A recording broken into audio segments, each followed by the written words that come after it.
来乡亲啊，继续要来讲大罢免。而这个花莲顶个月就有反保困期的势力徛出来挺罢免，都参花莲县议会议长张俊嘛伫个面册来铺文，讲保困期做立法院党团的总调了后，国民党的声势大崩败。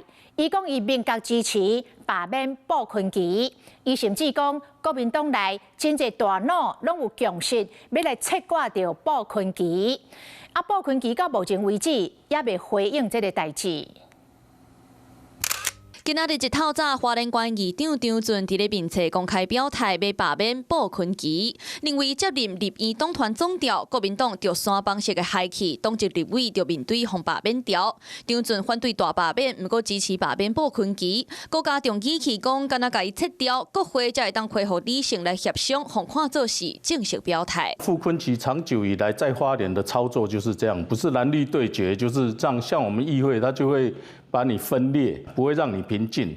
我觉得这是傅昆萁一贯的手法，那他非常的恶劣。其实顶个月底，花莲地方就因为保困期有罢免危机，传出花莲无党的反保势力要徛出来挺罢免。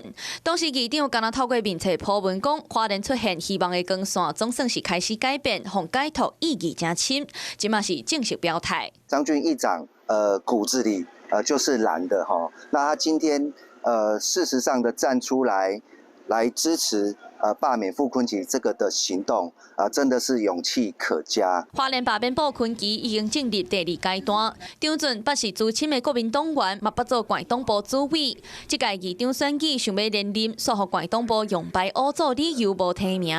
虽然最后惊险胜出，不过当选了后就随宣布退党。马党主席朱立伦又在保困期乌白来，互看作是花莲反保的指标人士。这届个表态支持罢免保困期，替罢保的活动响参天花岛。面对反对的声音，保困期也未做出回应。